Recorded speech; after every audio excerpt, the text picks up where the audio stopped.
Hey everybody, how are ya? Gotta fix my mic. There we go.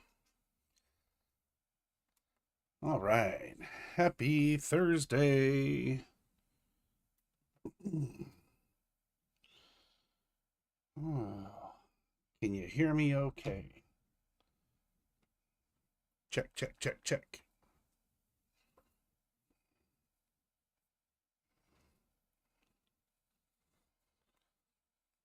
I'm just gonna assume that you can hear me just fine. Hey, there you are. Hi. All right.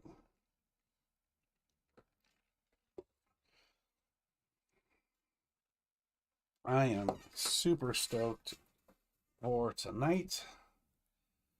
I get to work on my own book, which is Hellstones. This is one of the pages from there. It's page 5 or 6.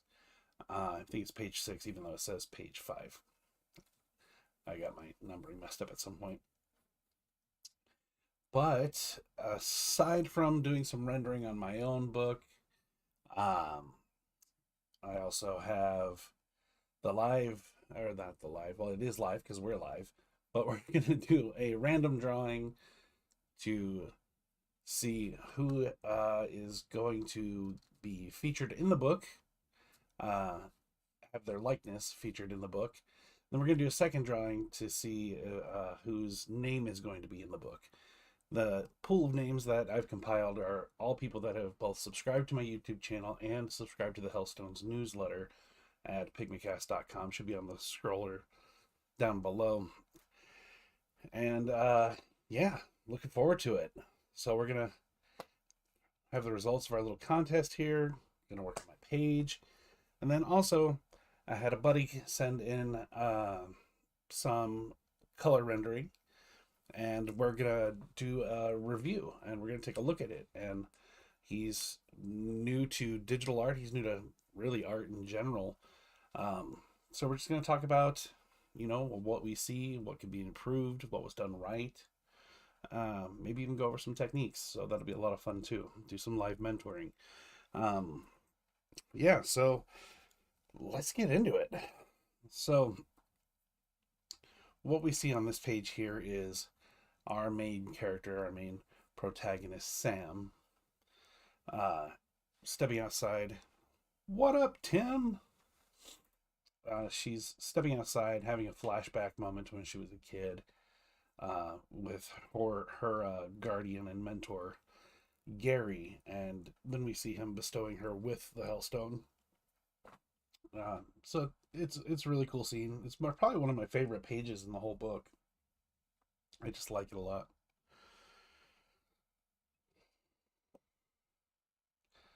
Well, I figure we'll work on this for the first hour, and then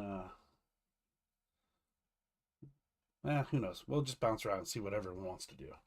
Hey, April, happy Thursday! All right, so I need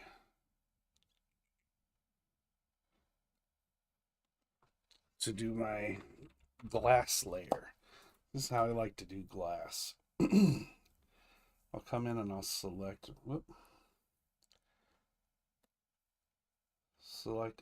everything that should be glass.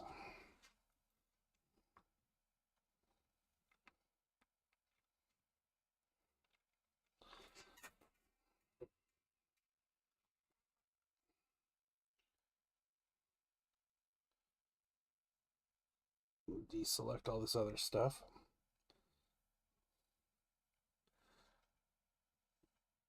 It's in between the doors, so we don't want that selected. We don't want this skyline selected either. Then I'll find a color that I like for the glass. I usually go with like a real pale, real light blue. Go to the glass layer, which I set to hard layer mode. Whoops, we want to deselect her as well.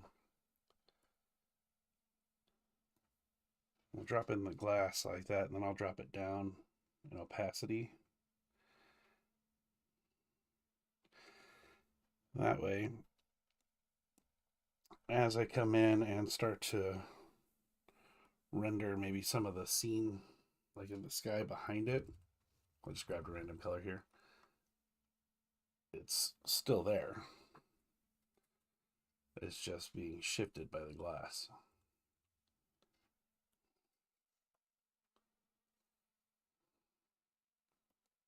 Like that. It's a nice down and dirty, quick and easy kind of way to do some glass. When I come into the rendering, I'll hit some of these spots in here with some light reflection.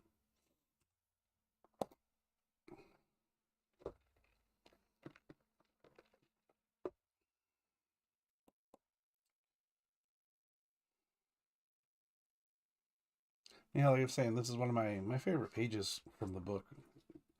Um, just because it's just one of those like pivotal flashback moments for this character.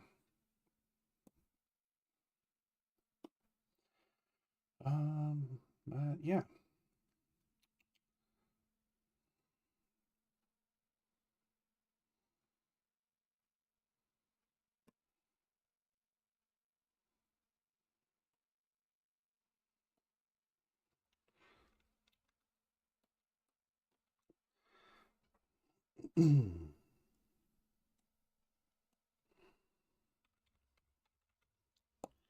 Go up to our shadows layer. I need to keep things consistent. I did not bring over my palette from a previous page. So I'm going to bring up a previous page. That way I can copy my color palette from that page.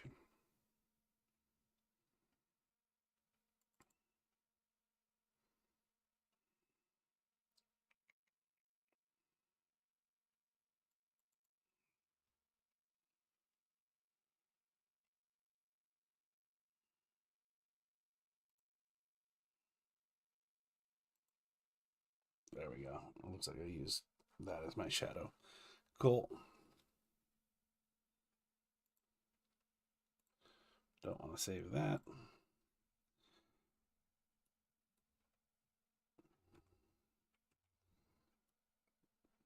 We'll drop in our shadow color there. Drop that down to somewhere around the middle, so 45-50%. And then once I'm done rendering, I'll adjust the opacity a little more. I'm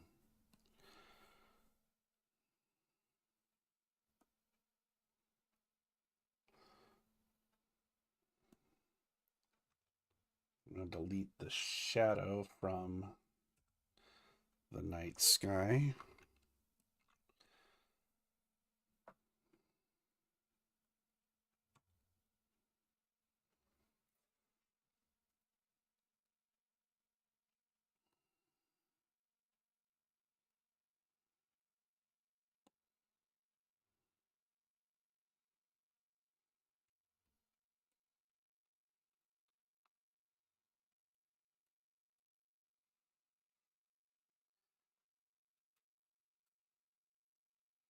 Now, as far as light sources go, in this very first panel, I think we're going to end up with two light sources. We're going to have a light coming from outside in, and then we're going to have like a dim light from the inside hitting the back of her. So that'll be fun with multiple light sources here.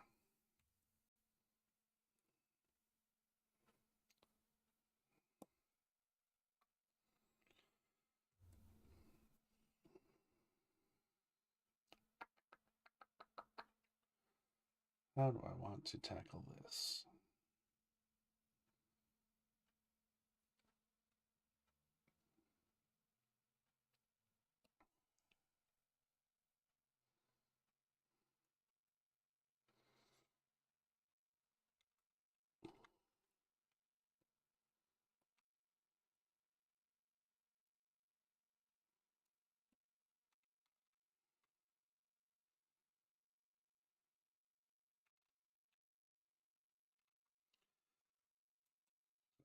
think what we're gonna do,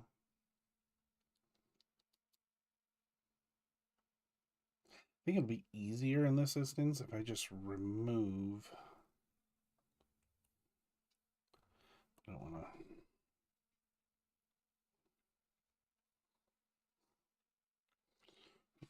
remove the shadow from the interior of the house, and then that way it's all in light, and then we can come in and just manually add some shadow here and there. I think that's going to be a better way.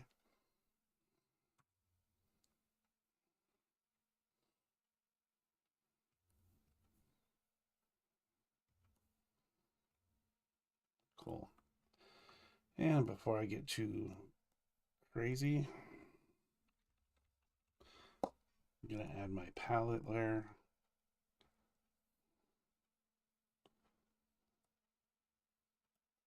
Hello, what's going on?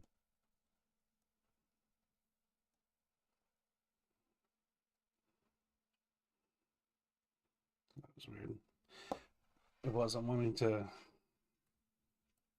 color with this pen.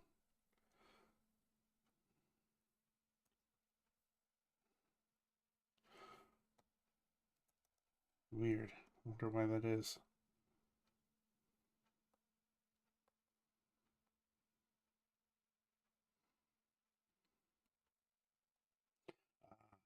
Okay. The mode had gotten changed on accident at some point. Cool. Well, whatever. We're good now.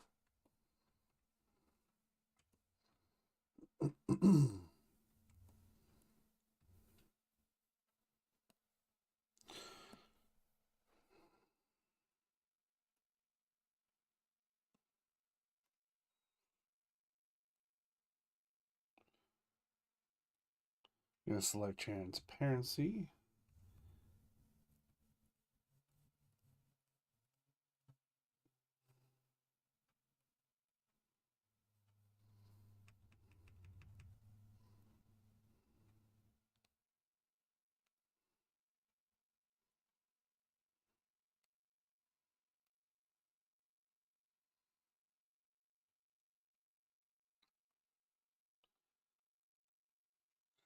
It's still, ever since I had to reinstall Clip Studio on to a new computer, I lost all my settings, and I still don't have my pressure sensitivity dialed in. So I'm having to do a lot more blending.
I'm pretty stoked about the the contest tonight.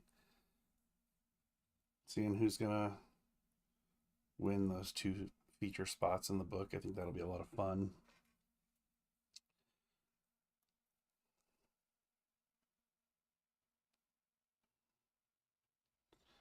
And then I have some ideas of where I want to put those features, but I'm not going to tell any of you. You're going to have to wait.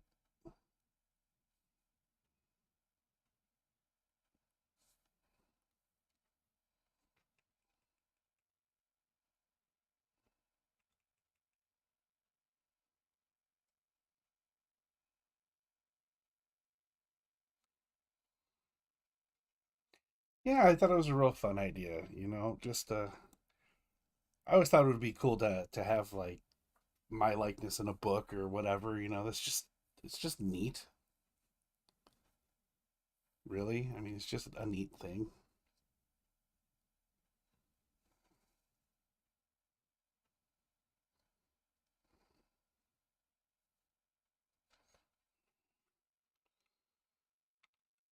I figured, everyone that supports me and are part of my projects and lets me bounce ideas off them and all that stuff. And if you're supporting me and being part of the journey, why not give you the opportunity to be in it? It's just cool.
Sometimes I gotta remember to zoom back out. You don't need to do so much fine rendering when you're talking about an image that's realistically about that big. But sometimes you get zoomed in and you get caught up.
So the first drawing that I'm gonna do, random name, is gonna be for the your likeness in the book.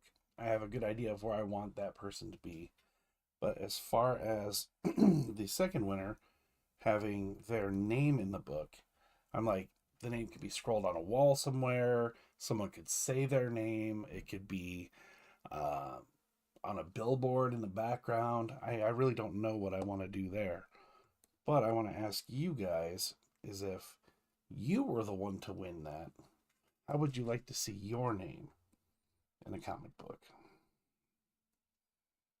I'm curious.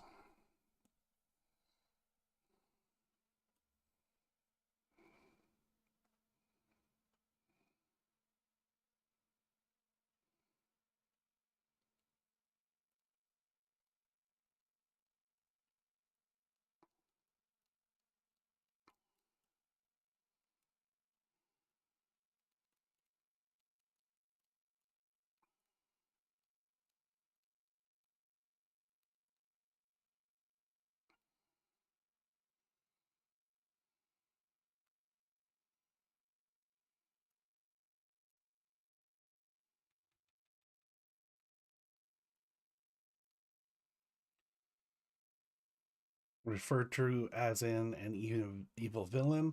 Um, Not necessarily because I don't want to dedicate an entire character or plot around somebody. Shout out on the line art.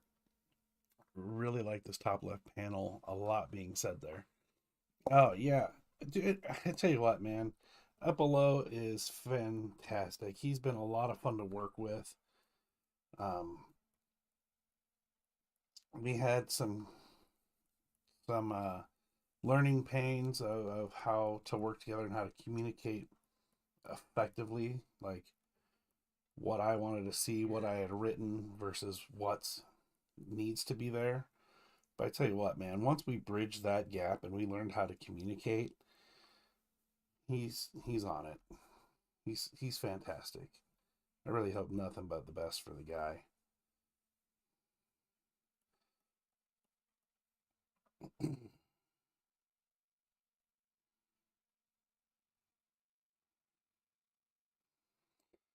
But this like just capturing that like somber look on her face here. The just the pose of her standing out there and looking out the window. And then like just this look of like bitterness or disdain on her face in this last one. It's subtle, but it's there. Tombstone is always fun. What? Oh, like on a your name on a tombstone. Okay, fair enough.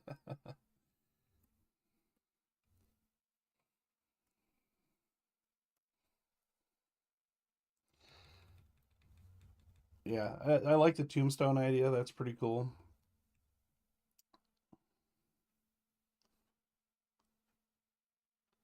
I think if it were me, yeah, for name placement, yeah, I got you. I think for me, I was thinking about it, and I was like, I think just because I'm that guy, I think it would be hilarious to have my name like scrawled on a like bathroom door wall.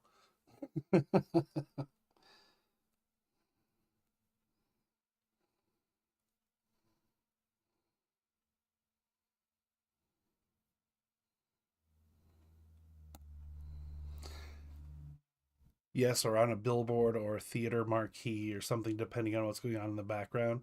Yeah, for sure. Yeah, like a Broadway play banner, or maybe there's a diner in the background and it's so and so's diner or something. Yeah, Tim, for a good time call.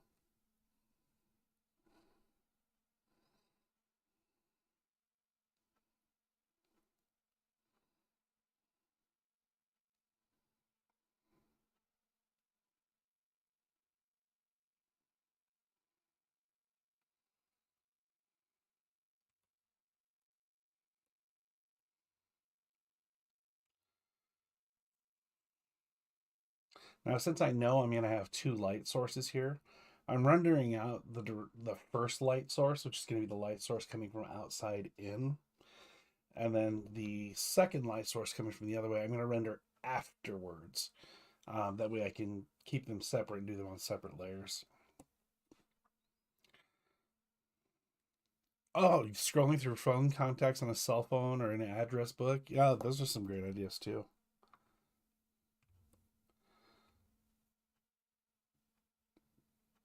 She does have like a in her apartment like a bunch of like newspaper clippings and stuff on the walls as she's tracking like where the Hellstones are going and all this. That's a good opportunity to have someone's name like on a newspaper headline or something.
Just need to soften some of these transitions. They're a little too harsh.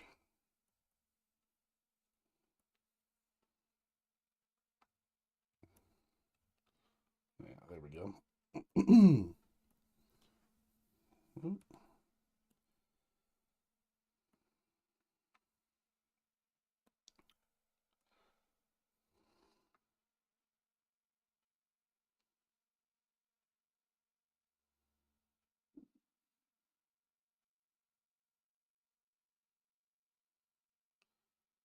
That's really all we would see there.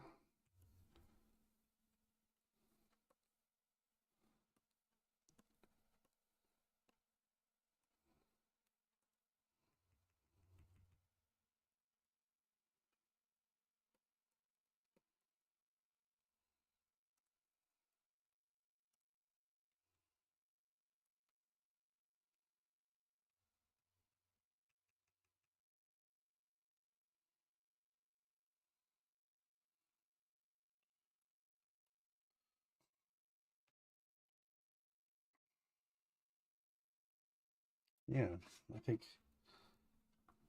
that's good.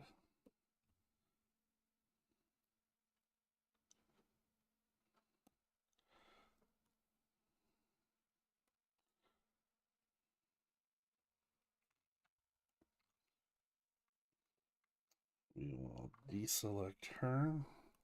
Okay. We're going to come in and add some shadows now to some of this stuff.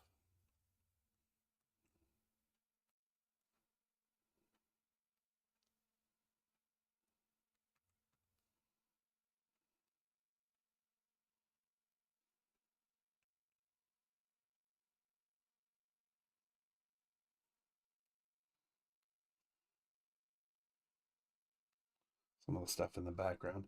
We don't have to get it everywhere, but adding it here and there really does just add a little more depth to everything.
There we go. I think that's pretty much the first panel done. I'm gonna do the sky a little bit different, but I'll do that later. I'm not quite sure what I want to do, and then I'll end up doing the second light source near the end after I get the first light source put in.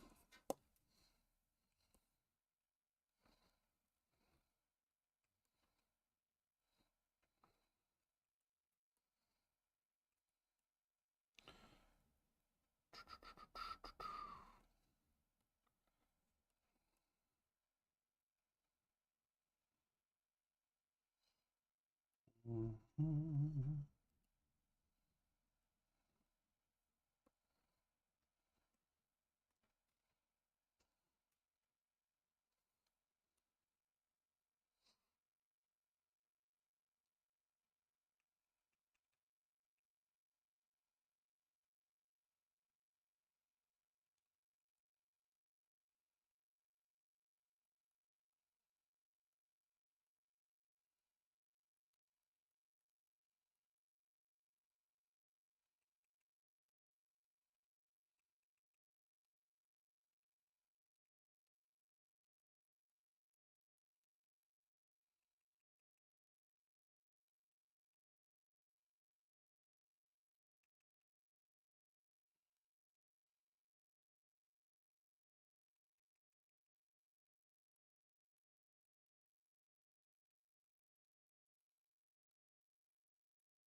A little too crazy there. We're gonna have to blend this in. Oh shit! Did I just do all of this on the wrong layer? Oh no!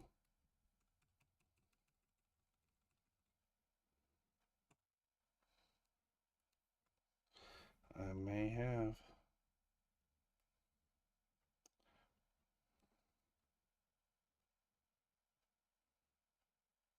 No, we're good. I don't know how I got to my colors layer though. Oof, weird. I guess I didn't trash them though, so that's fine. You gotta pay attention to what layers you're on. Um, Super easy to get distracted when you're rendering and remembering what layers you're on at all times.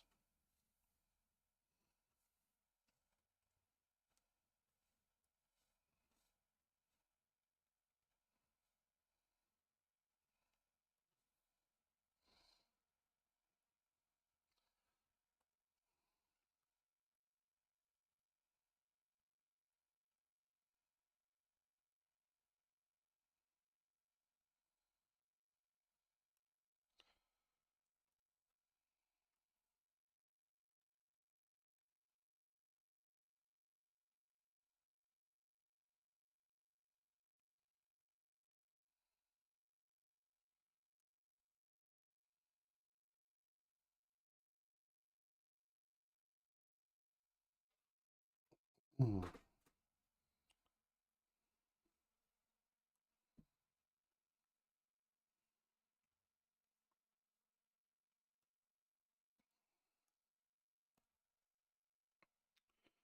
All right, we will do this hoodie here. If I have learned one thing from you, it's to make sure you choose the right layer. You're damn right. I still do it all the time. All the time. I will select the wrong damn layer.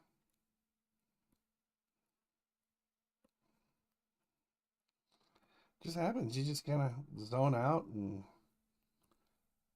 shoot yourself in the leg.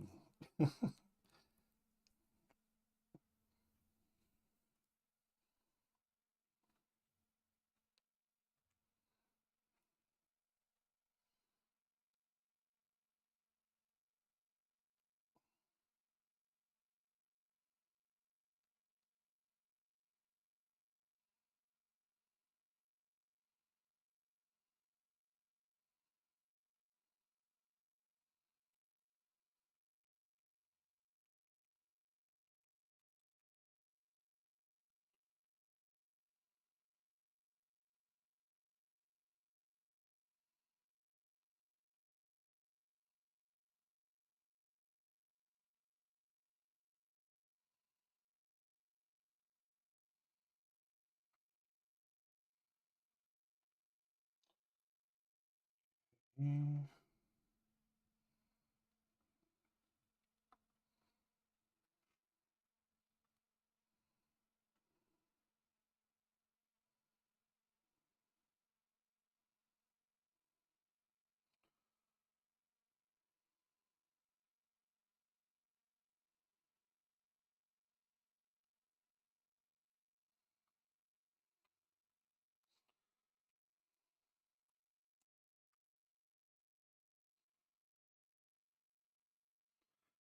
Only Frankie could learn from that. Yeah, I know. If I could, if I could learn from myself and my own mistakes, that would be fantastic.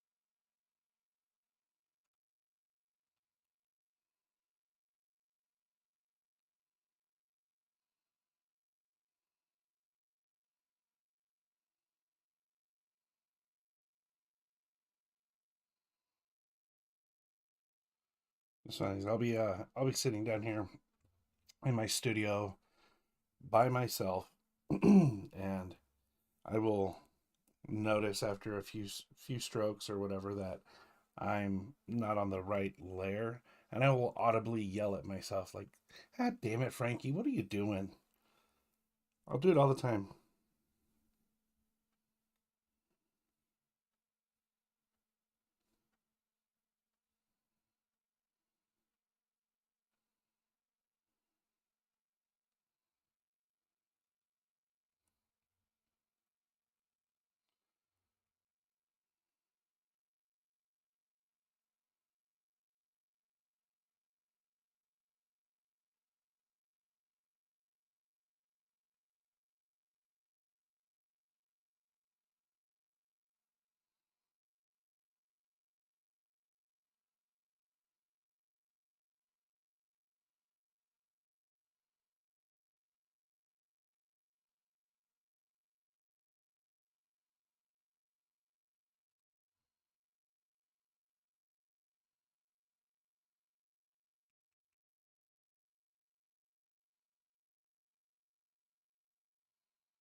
Wow, it's already been 45 minutes. Jeez.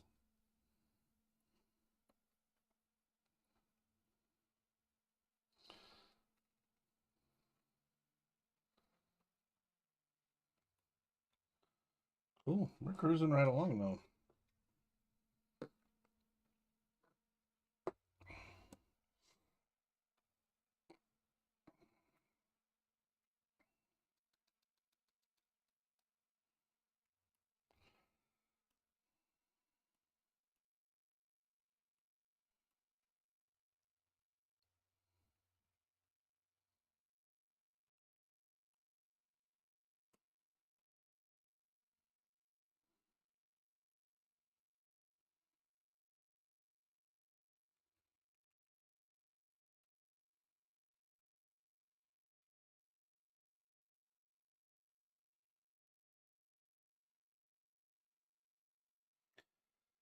Time flies when you're having fun. It does.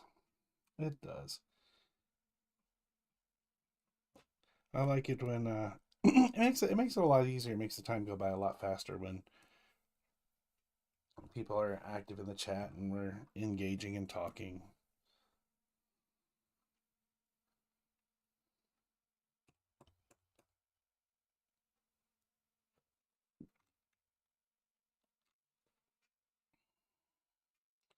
I know I've been kind of quiet some of the time here, but I just keep getting caught up in what I'm doing.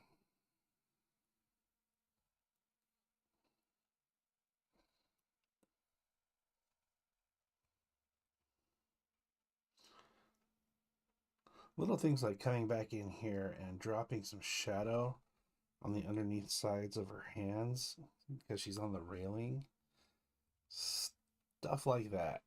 It's a little thing, but it helps sell the illusion that something that there's contact being made there and there's some depth and dimension.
Now with the hair, even though you might not think that, oh, it's on the back side of her head, on the bottom, you wouldn't see any hair, like highlights in the hair. You're kind of right, you wouldn't, but there would still be some depth to it. So I usually real lightly come in and hint at some strands of hair.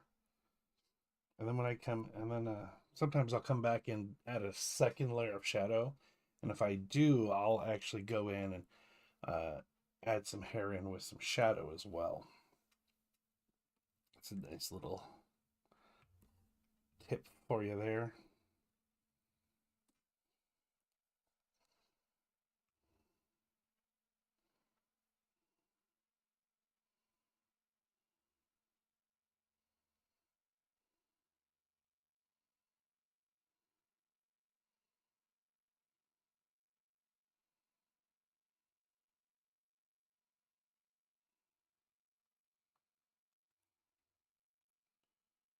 Yeah.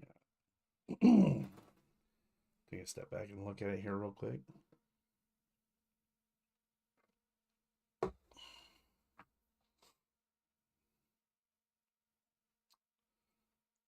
Okay.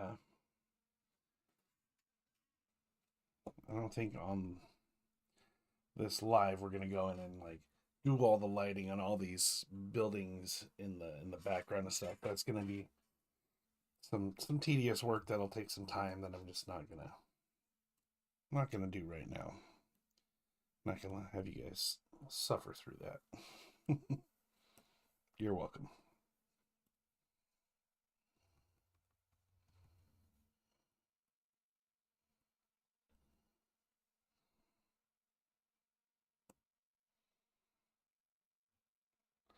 Zoomed out again. I like how those windows look. Oh, the ones in the first panel there.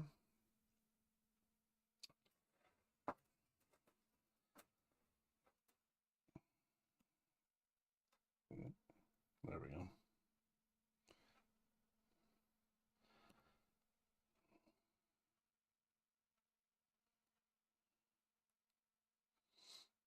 Yeah, it'll be cooler because eventually, because what I'll do is I'll come in and once I know kind of what I want for the sky, and I'll likely fall back on some sort of gradient. I'll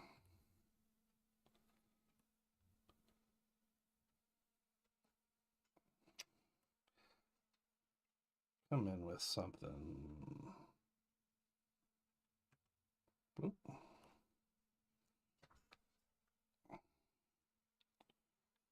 Just as an example, since we're sitting here talking about it.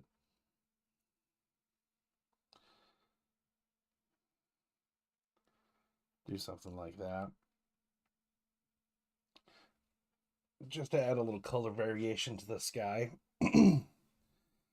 What's cool about doing the glass on that layer above is it brings that you can still see that transition through it, almost like it's translucent, almost like it's glass.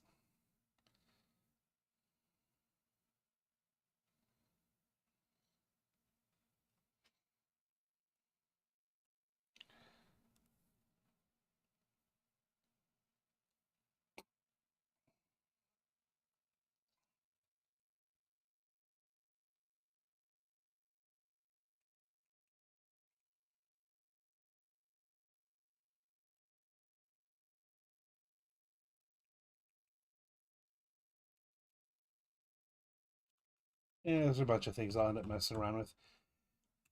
Typically on the on the live streams, I don't get too much into the effects. I mean, I guess I do sometimes, but I don't get into the like, this is how I'm rendering the glass and why, and all the, I'm adjusting the background with gradients. I do sometimes, I guess, but not that often. Normally, I want to get through the meat of it with you guys on the, as far as the page goes. I'll do all those final adjustments and tweaks and stuff on my own.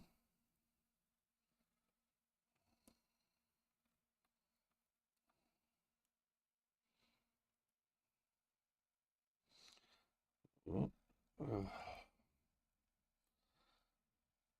Sorry if you're getting whiplash from me zooming in and out. I'm still getting used to this key dial thing.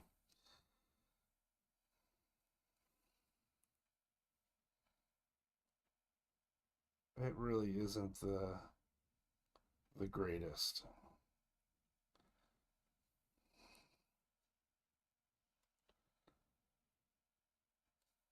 It's okay. But at least for zooming, I liked the touchpad because it wasn't a dial. It didn't like click as you rotated. It was just smooth.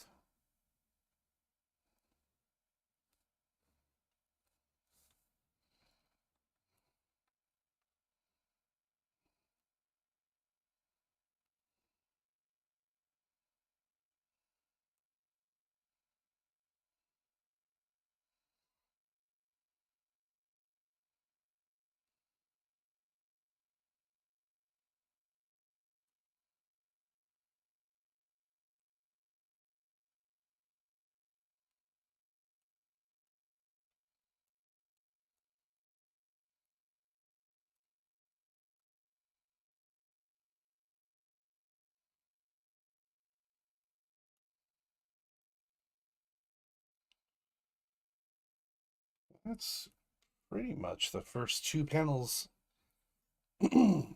most of the way done.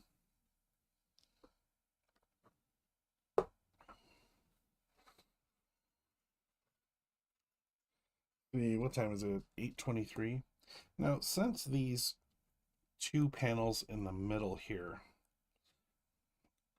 are flashbacks, I want to come up with something cool to do to kind of like shift the tone.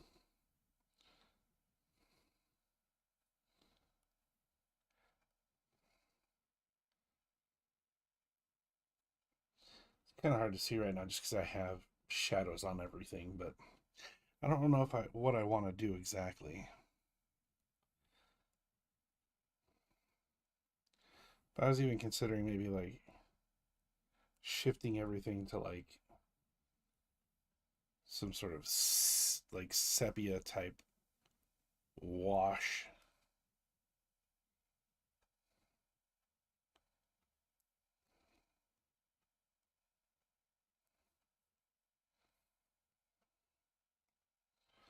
I don't know. I'm gonna have to play with it. I'm really don't know what I'm gonna end up wanting to do to signify that it's something that's in the past. I may also end up doing some sort of like, I don't know what you call it. Because a vignette is normally when you have like black around the edges. So maybe I'll end up doing some sort of vignette on those, or maybe even like I don't know, like I said, I'm gonna call it a reverse vignette where you're like coming in and adding white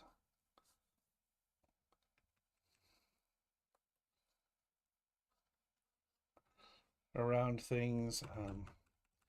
I don't know. I really got to sit and think about what I want to do there. There's so many options, so many fun things to do.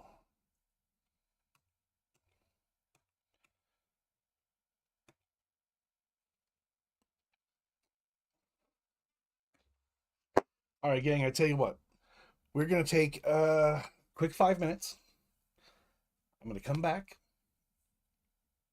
We're going to do the name drawing, and then we're going to review some art and talk about art and maybe do some live mentorship, depending on if the person that submitted this art wants me to give out their identity. That's going to be completely up to them, but I don't want to out anybody or make anyone feel uncomfortable. So if you're listening and you're here, shoot me a message and let me know if you want to have a dialogue, if you want me to tell people whose art this is and all that stuff. That way I don't do you dirty. All right, we'll be right back.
All right, ladies and gentlemen, I am back. Thank you for those of you that stuck around. For those of you that left, see you later. We're about to have some fun. So for those of you that don't know, the reason why I take these 5-minute breaks in between the 2 hours is I call my mom. And we chat a little bit just to check in because I get so busy throughout the rest of the week that I'm a bad son and I don't talk to my mom. So it just becomes part of my routine to check in and say hi. Thank you, Ashley. Welcome back.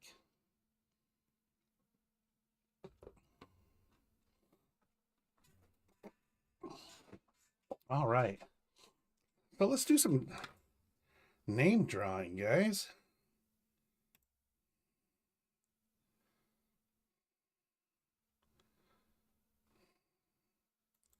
Let's draw some names.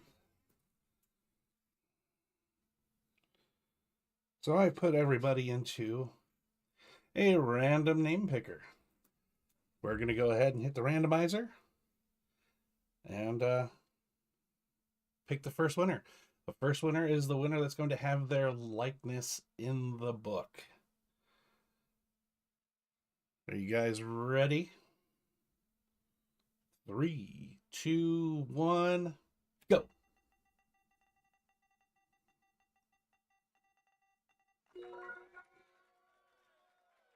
Hey, we have a winner. Dorian. I don't know if he's watching. If he is, he hasn't chimed in, but I will let him know. All right. And the second winner is going to be the person that's going to have their name somewhere in the book. To be determined on how that's going to come out. Could be on a billboard, could be on a wall, could be on a bathroom stall. Who knows? I'll come up with something and it'll be fun. Let's go ahead and pick the second winner.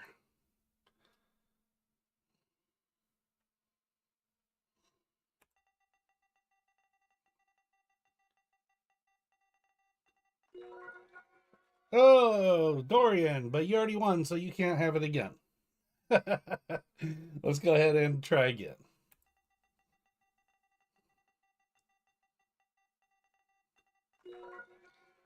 April! Hey! Congrats, April! I don't know if you guys have noticed all the cool lights that I have going, but it's a lot of fun. It's making me feel hyped up over here all by myself. All right. Congrats, April. That's awesome. Random really likes Dorian, yeah.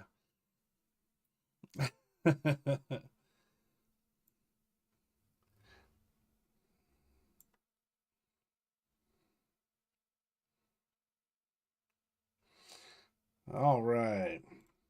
That's okay that Random likes Dorian. I like Dorian too. We all like Dorian. He's great people.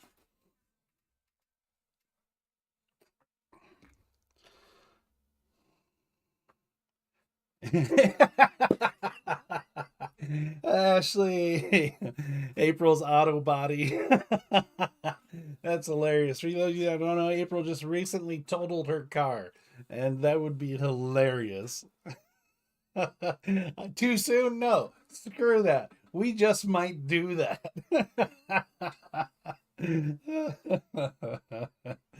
That's hilarious. April says, please not on a bathroom stall. No, I think we might do April's auto body somewhere. I would love it. That's hilarious. Well, they totaled my car officially, so make sure that they sell something fun. Oh, that's funny. All right, let me go ahead and save this page here. I must have already saved it. Okay, cool. Now, let's take a look at this. So, for those of you that don't know, Tim decided that he wanted to start learning some drawing and some color rendering and stuff like that. I have a tutorial coming out this Sunday. It's going to premiere then. And in that tutorial, I use this image. I sent him an early copy of the tutorial just to kind of get his feedback. And he decided that it would be cool to kind of walk through it. And this is his first time ever doing digital rendering. He he hasn't had much experience in Clip Studio, so bearing all that in mind, uh, this this isn't bad. Like, I can tell you followed my tutorial. You attempted to put in highlights where they should be. Um, let's go ahead and just take a look at what we have going on here. So very we can see that the light source is coming from this direction. There's a little bit of light on the forehead, on the cheek, the nose, the ears, and I think there's a little bit of rendering done on the hair as well. So, and then of course on the chest down here in this area. So you can see that's your intent. So that's great. Now, I will say the blending, things need to be blended in a little bit more. Things are coming through pretty harsh, like around these transitions, but that's okay. But what I did notice is you made the mistake that we were just talking about earlier. Is, yes, you messed up your color layer and put it on the flats layer. Yes, just like I was talking about earlier in April, and I think they're both kind of giving me crap about it, is paying attention to which layer you're rendering on. Because you have all the layers from the tutorial. So you set yourself up with the color layer, the shadow layer, the soft light layer for the highlights, and then the glow layer for highlights too. But you actually didn't render on any of those layers except for the shadows. So your highlights aren't coming through. And I was like, well, maybe he just didn't do any highlights, right? So I started subtracting layers. And I go, okay, well, there's his flats layer.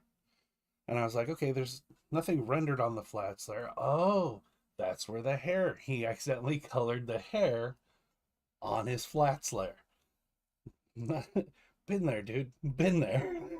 Don't beat yourself up. But then I also noticed on your silhouette layer, that's where all your highlights went. You dropped all of your highlights on your silhouette layer. We can see that because it's all yellow here. And the reason why you don't see that otherwise is because your flats are above that. So as soon as you put your flats on, you're masking out that silhouette layer completely. So you do have highlights on here. They're just hidden. So what we're going to do is we're going to move your highlights to the actual highlight layer and see what we have going on. Yeah, oh. I get it, man. I get it.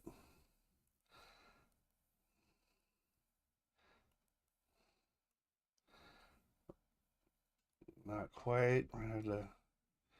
I wonder what I did. Yeah, that's what you did. That's okay, though. There we go. I think I have all the highlights here. We're going to copy the highlights and then paste them on a separate layer. We're going to move that layer up here. We're going to get rid of the highlights that you have here. We'll rename this highlights. And rather than normal, we're going to drop that down to soft light.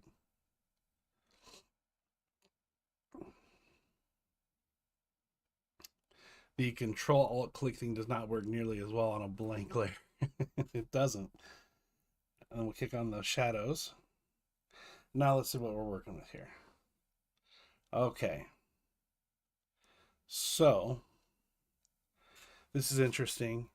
I think, oh, because it's my selection.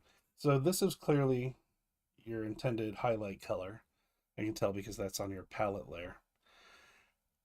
And when I just copied the highlights, I also picked up the underneath color from the skin tone from the silhouettes layer. So we're going to lock in. We're going to use the lock transparent pixels. And what that's going to do is make it to where only the pixels, only anything with pixels, anything with color will be affected. And I'm just going to fill in everything with that color.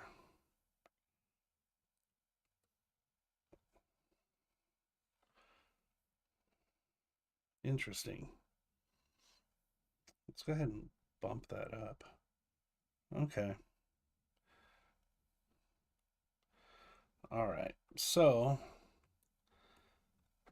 this is more what you have going on here. The hair, it looks like you tried to color the hair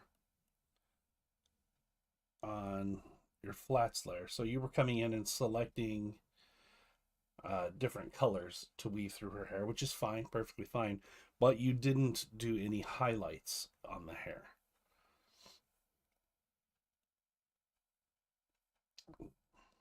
Let's take that soft light layer for the highlights. Let's just drop it down a little bit more. There you go. So this is what you have if your highlights were on the layer that they were intended to be on. And you can clearly see your intention here. Yeah, you were definitely going with more caramel skin tone and one of those red purple highlights. I don't know what red purple highlights you're talking about. Are you talking about in the hair?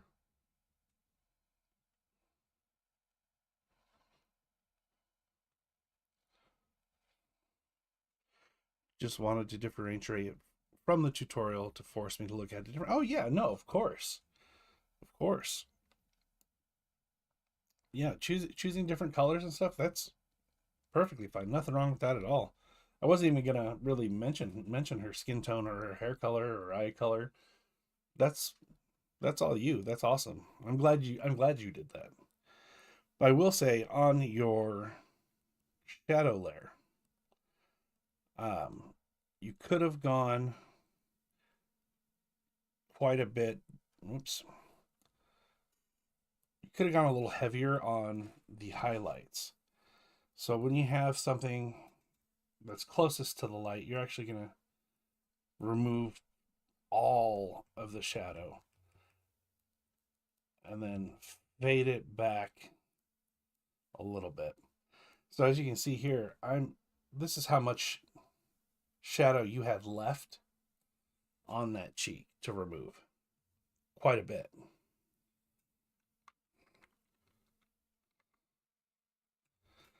So I would say don't be afraid to just get rid of the shadow completely on some of these high spots. Darker skin was a little harder though. I thought since it was harder to brighten some spots to really have a difference between dark and light.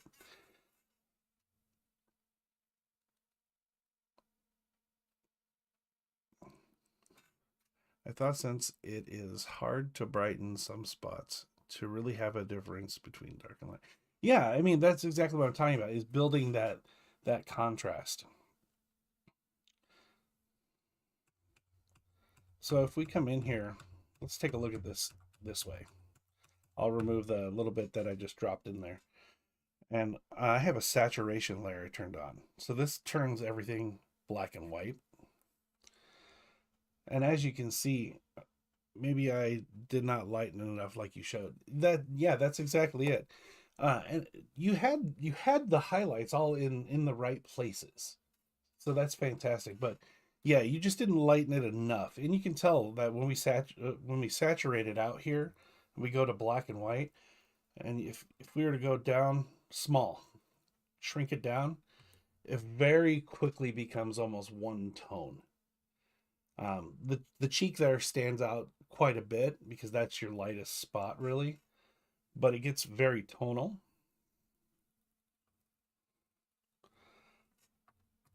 So a good trick, if you're ever not sure about the values, the contrast that you have in value, because I'll say when it comes to creating contrast and defining form, it really firstly comes from value.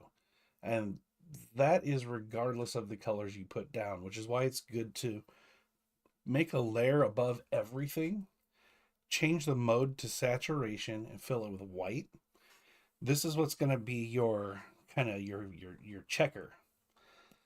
Because as long as your values are good, it doesn't matter what colors you really throw on. I mean, kind of, but you'll still have form and contrast no matter what colors you throw on.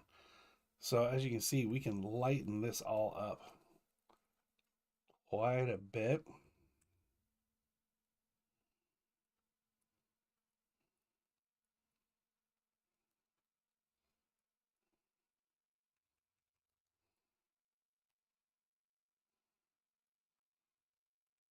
And you have a lot more room to really push that contrast and get those forms to pop out. So you're not far out. For your first rendering, dude. Your first rendering, light years beyond where I was.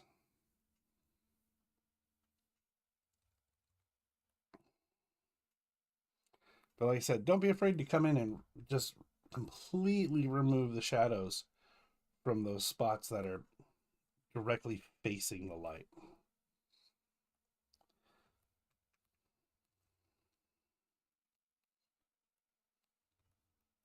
And we'll just come in and with that blending tool, and we're just gonna go, just whisper around the edges here. And anywhere that you see a sharp line, we're gonna blend that sharp line away, that we have nice smooth transitions. So if you look on your face, you don't really have too many lost edges um, when it comes to the shape of your face. Everything's, for the most part, pretty round. So coming in with the blending tool and really softening those transitions. And as you see, I'm doing this with on a black and white layer, no color at all.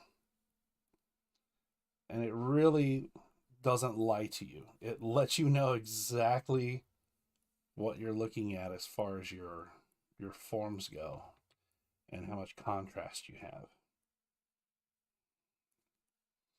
And I'm just going quickly here.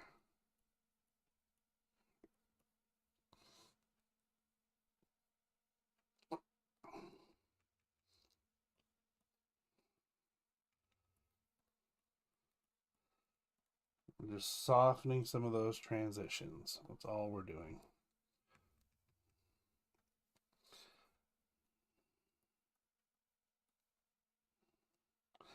So now when we zoom, whoops,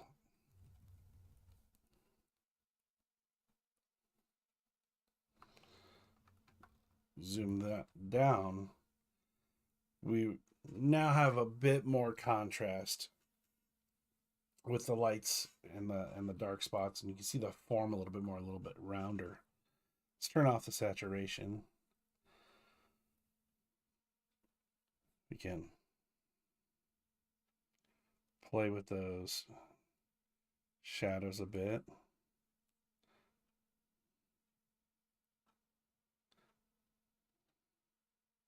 Turn on those highlights.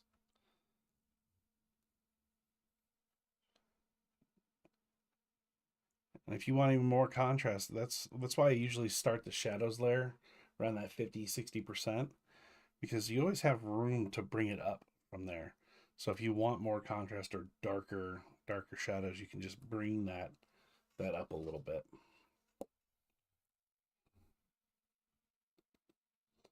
But yeah, really a really good job, dude. Really. I'm not trying to be pandering at all. Um you weren't far off. Especially really your first time doing any sort of color rendering. You're not very familiar with Clip Studio. You were just kind of following a tutorial that I put together.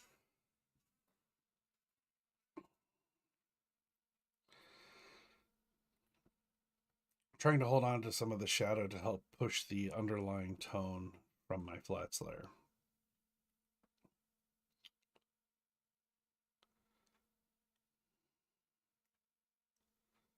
Oh, I see. Yeah, of course. Yeah, I see what you're saying.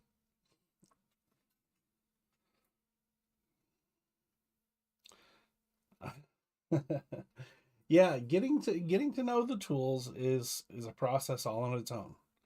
And getting used to paying attention to what layer you're working on and stuff like that. Um, Getting to know how the blending tool works. That's its own thing. The blending tool is super helpful, but it, as an example, I'll just show you real quick. I have the blending tool here. If you're in a bright spot with the blending tool, you pull down hard and far, it'll pull that brightness into the darkness, which isn't how a real blending tool works. But if you go from the darkness and drag it into the light, it drags that darkness into that lighter spot, which is how a blending tool works.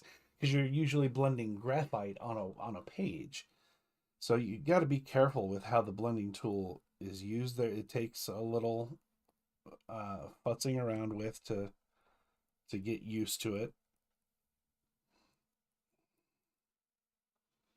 Pressure sensitivity, I think, needs so much time to dial in just right. Um, yes and no. I mean, if you sit down for like an hour, maybe you don't even need that long. But yeah, it's important. It really is.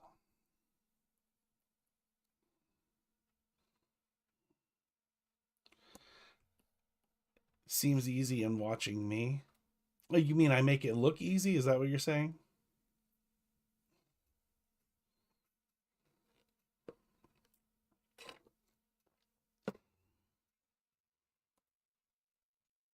Bringing the darkness into the light. You sound like you're going to save Tim from himself.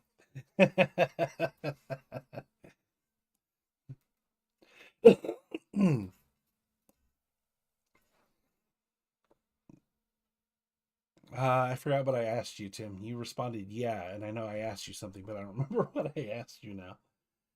Oh, I make it seem easy. Well, I mean, I've been doing this for years at this point, so yeah. I've spent the last 6 years specifically doing digital rendering and learning how these tools work and all that good stuff. But like I said, that was your first rendering. I mean, that's good. That's good.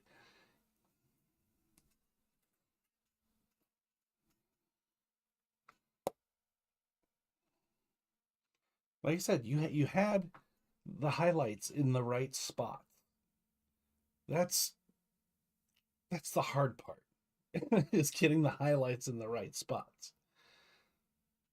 And then from there, it's just getting familiar with the different tools to achieve a desired effect of smoothing those transitions out, making sure you're staying on the right layers, that kind of thing. Sure, but it does help to appreciate it. It's fun to give it a go. Thanks for putting it out there. Yeah, absolutely, man. Thank you for giving it a go.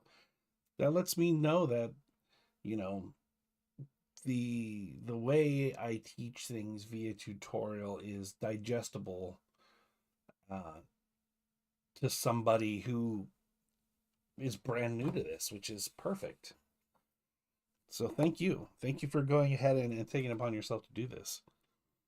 Um, it's fantastic. But those things, using the tools to go in and blend things and all of that. The reason why I say just knowing where the highlights go is the hard part is because you can everything beyond that is a style choice, arguably a style choice.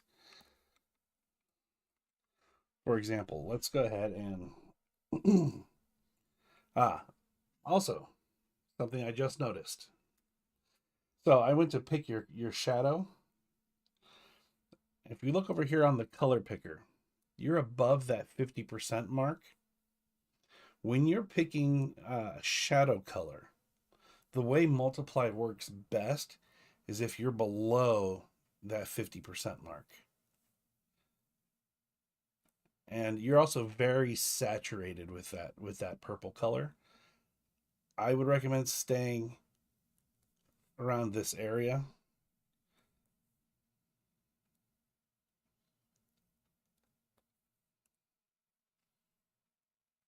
It's not a huge difference, um, but it helps. But the reason why I'm talking about style choice is because you have things like anime. Let's take a look at anime real quick. There's no blending in anime. You just got to know where the highlights go. So it comes down to style choice. You can come in and go,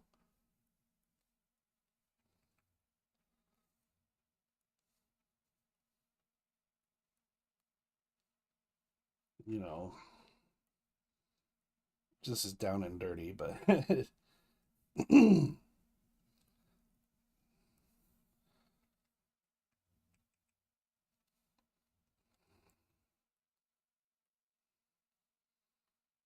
but that's perfectly fine. That's acceptable. You can do something like this. Why not?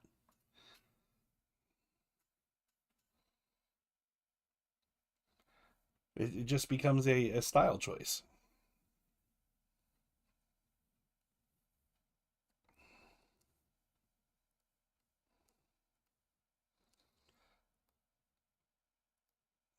The hard part, like I said, is just knowing where those highlights go, and then of course picking the different you know colors when it comes to shadows and highlights. And that's why in my tutorial I try and keep it as simple as possible and just say for the most case just use complementary colors. You're not now if you're ever in a position to where you're doing commissioned work, you're being hired to do something, and there's very specific colors that you're being dictated that need to be there, that's fine. That'll change.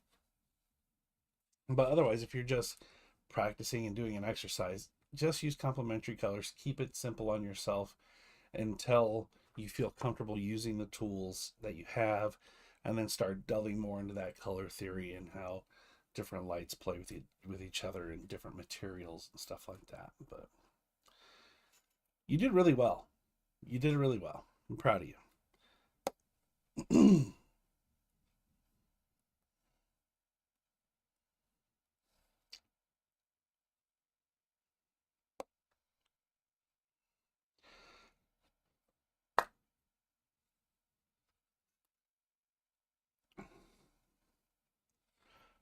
Oh, we had a conversation at our house about what complementary colors are. Tim did well. He gets dance party lights. Woo!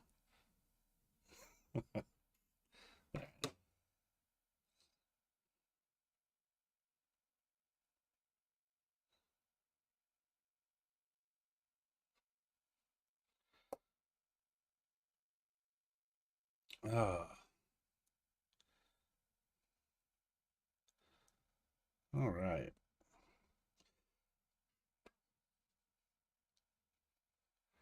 So, yeah, we got 20, 25 minutes.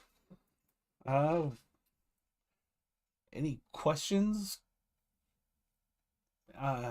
Tim, do you have any question? Anybody have any questions? Good time. Thanks for the review. Yeah, of course, man. Absolutely.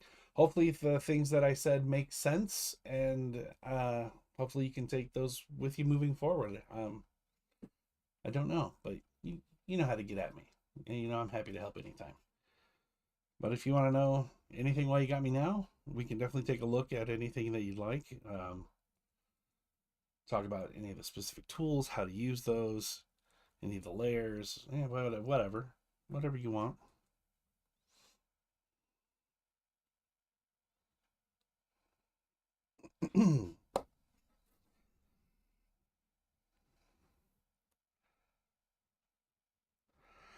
Okay, on a layer, how can you change the hues or colors en masse?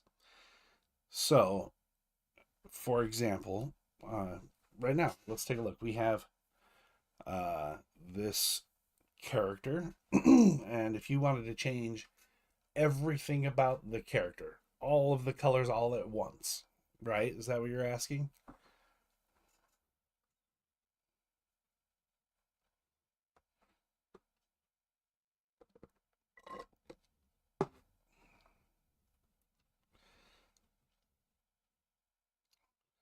So if you're sitting here, you're looking at this and you're going, I want the colors to.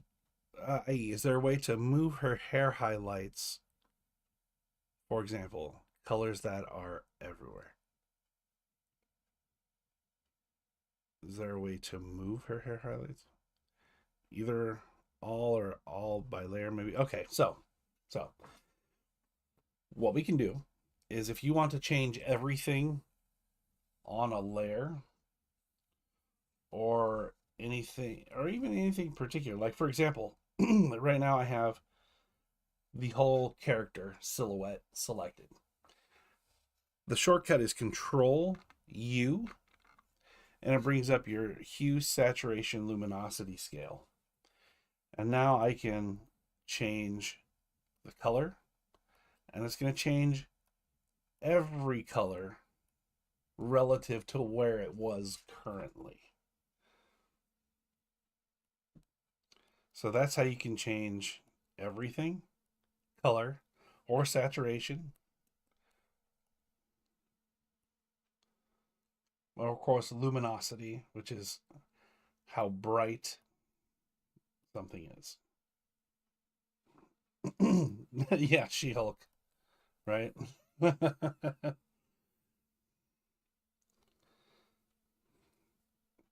So that's how you can change everything, is hitting Control U.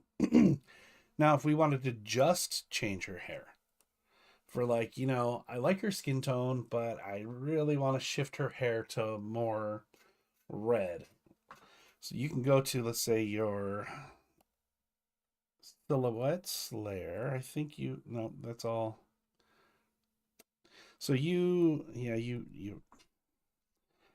typically on your flats layer, it's the whole point of doing flats is that you can quickly select your sections, but since you painted over it, you can't do that now. So I'll just use the flatting lasso and I'll just select all the hair. But if you had your flats layer, you could just click on the hair and then you do the same thing. Control U. And then we can come in and just change whatever you'd like about that selection. Hope that makes sense. So if we wanted more red, we can saturate it a bit, lighten it. Boom. Now you have some more red hair. April says, are the colors that you don't really use together as they don't happen or make sense in the natural world?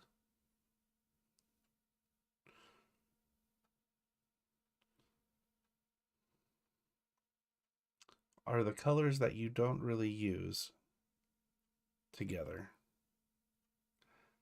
as they don't happen in the natural world? I think I know what you're saying. Are you talking about different color combinations Do I not use certain color combinations because they don't happen naturally in the world? Because if that's the question, then yes and no. Because there's any color combination that you can think of really does exist in the world, um, even if it's under controlled circumstances. Like you mentioned, complementary colors for highlights are there rules? Uh, no, no, um, and yes. so, so what I mean by that is your shadows are always going to be darker than your light. Period. That is a natural law. That is something that you can't change in the natural world. The moment your shadows become as bright or brighter than your highlights, they're no longer shadows. They're lights. uh, Asking my daughter about my clothing choices, nothing is off limits. No, yeah, you're absolutely right. No, the reason you can have your purple highlights here, and then you can have, let's say, let's do a hard light layer, and you can have purple highlights as well. Something like that's perfectly fine. Um, it's just in the tutorial, it's a lot easier to not go into color theory at that depth, um, because so yeah, I mean you can absolutely do some goofy stuff, and it's perfectly fine to do so. But the reason why I say in the tutorial to use complementary colors is because it just makes things pop more with less effort. And when you're new, I understand that you want to see, you want gratification like as quickly as possible. And using complementary colors is a great way to achieve that right off the bat. If you're doing like purple shadows with the purple light, now all of a sudden you're working in something that's monochromatic, which absolutely exists in the world. But nailing down that concept is a little bit harder, and when it comes to making things pop as far as brightness versus darkness, stuff like that. I hope that answers your question. I kind of tangented there a little bit.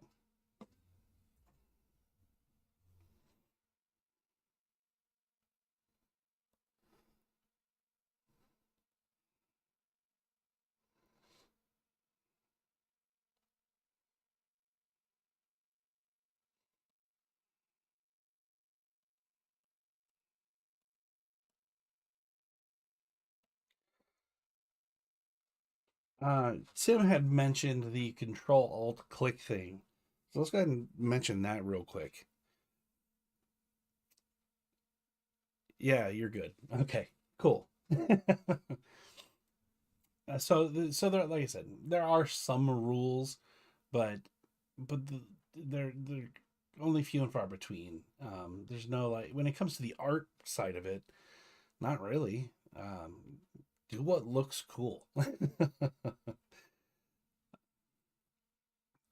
You're a good example today. Your lights are making you all they're making me all purple. Oh yeah, I guess they are.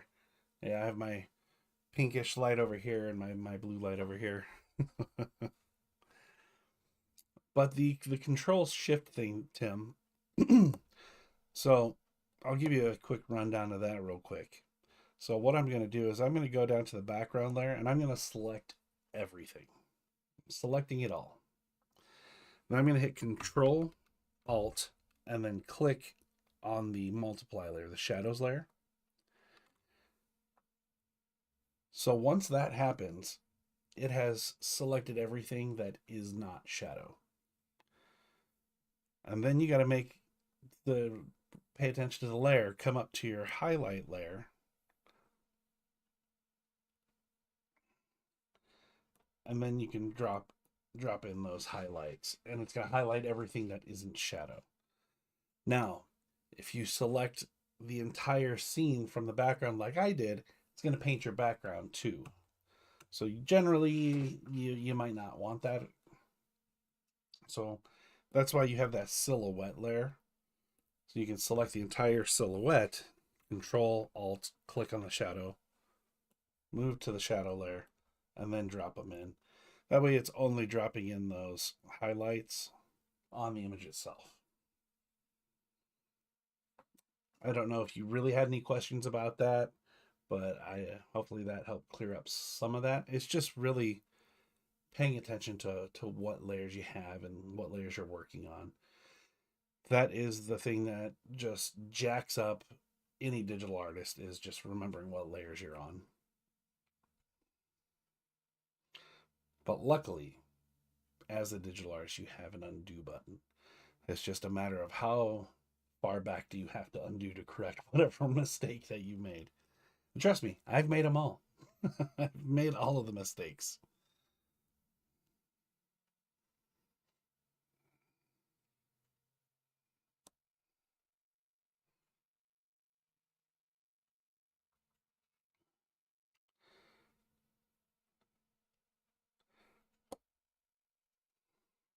At some point, I don't know if anybody else that's watching, or even maybe you, Tim, I would love to do a live, like, side by side. I think that would be a lot of fun. That way we can have, people in the chat commenting and talking, and, we can, like, handhold the same art and work on something together. It doesn't even have to be just me and you, Tim. Any open invitation to anybody who sees this video. If that's something that you want to see, get at me. I'll set up a, StreamYard or something, and we can have 2, 3, 4, 5 of us all working in tandem together. I think that would be a lot of fun. It'd be cool. All working on the same image, taking different approaches, talking about the process as we're going through. It could be fun.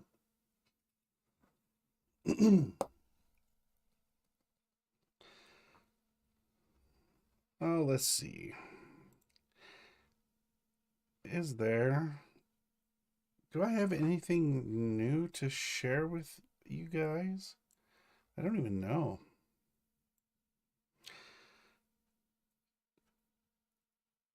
Tim and Ashley and I would be happy to tell you that you messed up your list. Yeah, I know you guys will. You can call me out quick. Yeah, that would be fun to see the approaches. Yeah, it would be a lot of fun to see the approaches. Just getting a bunch of people together with different skill levels, all working on the same thing, and just, helping each other out and just doing fun stuff. By no means am I an expert. By no means. There's always things I'm studying, always things I'm learning. No, no, you can tell Tim too about his layers. Yeah, yeah. Yeah, of course, and you should. And you should.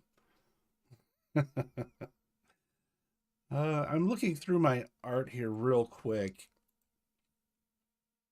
I just want to see if there's anything I can share with you guys. Oh, if you want to see, here, I'll share my version of this lady from my tutorial.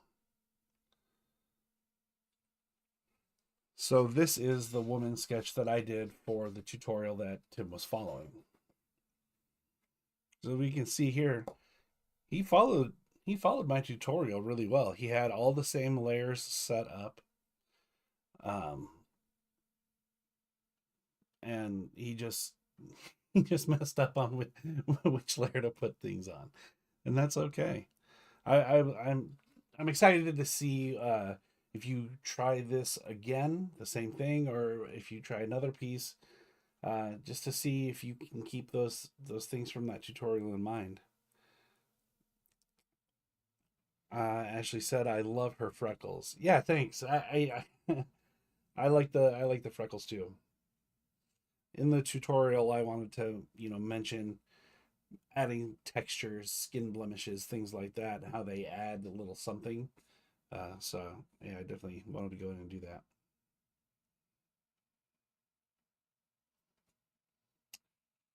But yeah, as you can, like I said, as you can see, Tim was close. He had all of the highlights in the right spots.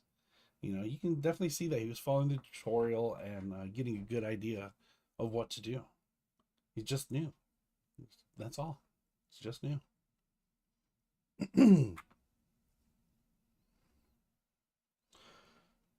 uh, let's see here. If we, so I went with blue shadows and an orange light. But April, to kind of play around with what you were asking about, let's go ahead and we can kind of futz with those a little bit.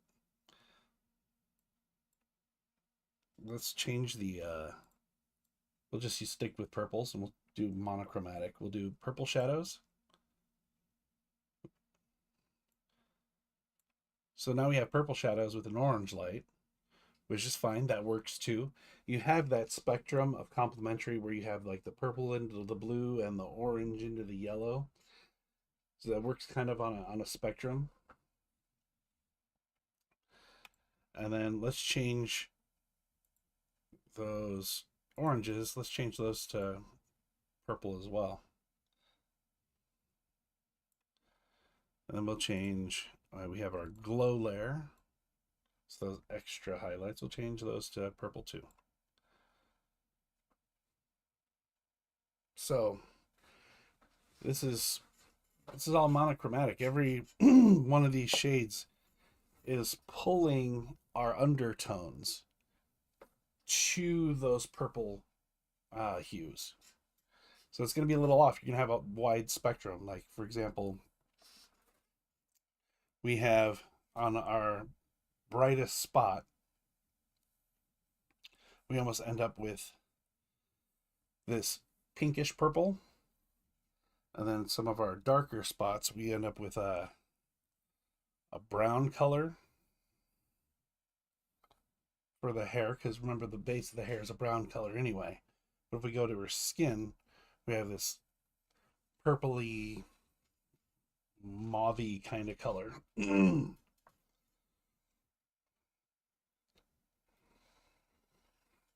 Which is kind of cool. But some things that I try to keep in mind. There you go. Now she's in. Now she's in my studio. Yeah, a little bit.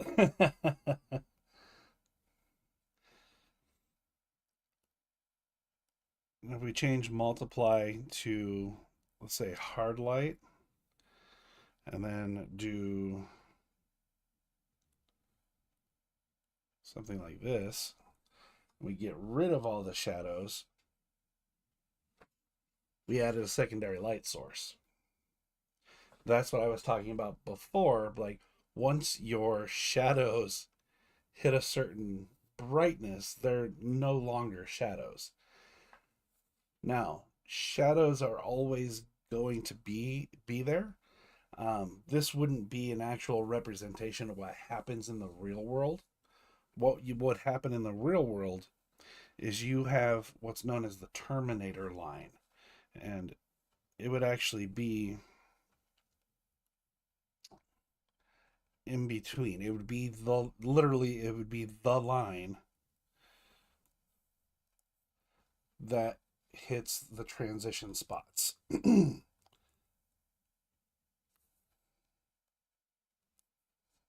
So you'd have these little spots that happen where the two colors meet. And it might be faint, you might not really see it all that much, but it's there.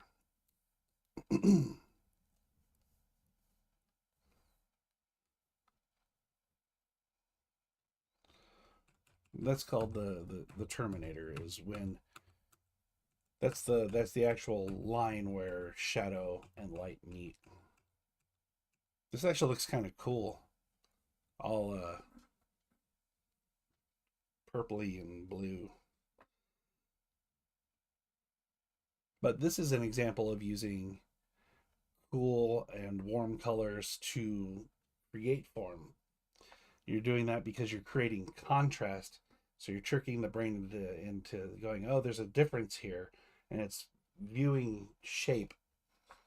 So it's a weird deep color theory thing of creating shape and form through color rather than through value. It's it's weird. We're not going to go into that.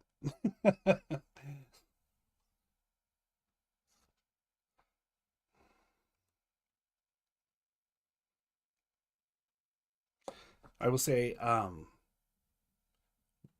another good tip in regards to shadow is never make your shadows black. Um, Shadows always have color.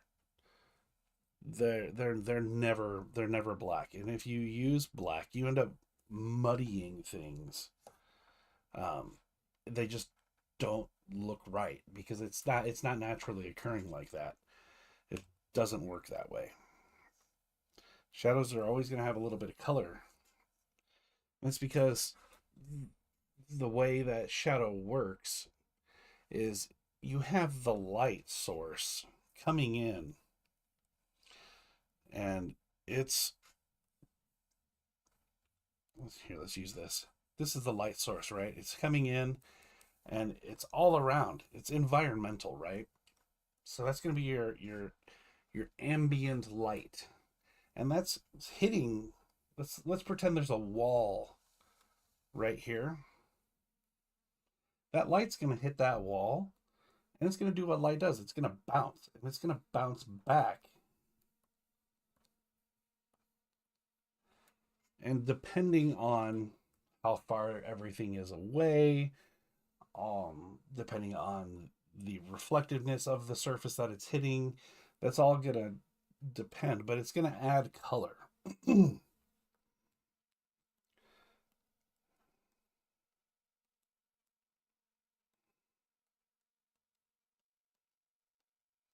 But that's where if a light is bright enough, when you're rendering like your 101, like you're doing your spheres and your cubes, that's why you have a bounce light that hits the back of objects, and you start to see stuff like this happening.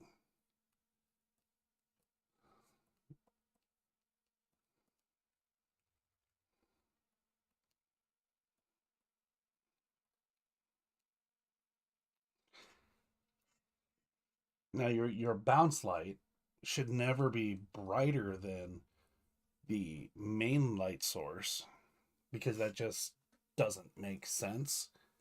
So I guess that's another one of those rules that April's kind of talking about what happens in the natural world kind of dictates what you should be doing as an artist. Your bounce light is always going to be softer because when it's hitting that surface, it's going to diffuse it a little bit.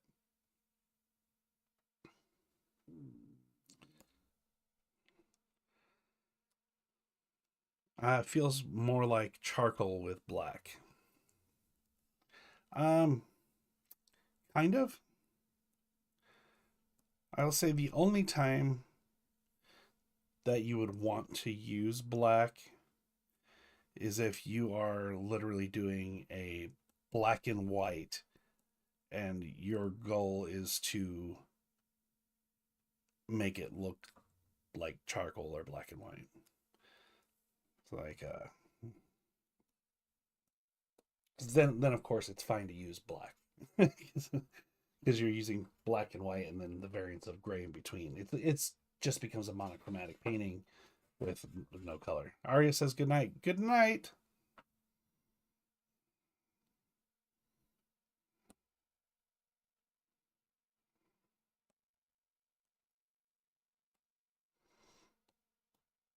So yeah, it becomes irrelevant. So the shadows are black now, and everything else is within that gray scale from black to white. So it's fine. It doesn't matter.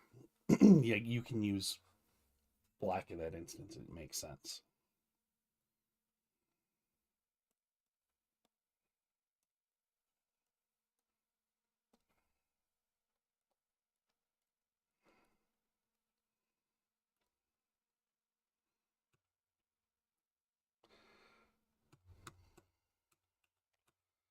All right. I rambled on and on and on about a lot of stuff. I hope it made sense. I hope you all learned a little something. Thank you all very much for hanging out today. I had a lot of fun doing something a little bit different. Thanks for participating, Tim. Thanks for sending in stuff for review. It's fun to do the drawing with you guys. I'm going to reach out to everybody, let them know that they won. Well, April, you know you won. I'll reach out to Dorian. Tim says, thanks for the live review. Great feedback and ideas to consider for next time. Absolutely. You're very welcome. It's my pleasure. We're going to go ahead and wrap it up here. From here on out, live streams until I get another commission gig or get signed on to something. I'm going to be going full steam ahead on my Hellstones book. Save any questions or any other submittals for any other reviews, anything like that. I will always put my stuff on hold to do reviews and do lessons and put out new tutorials. But yeah, that's it. Thanks for hanging out, everybody. Have a good night. Weekend's right around the corner, and take care.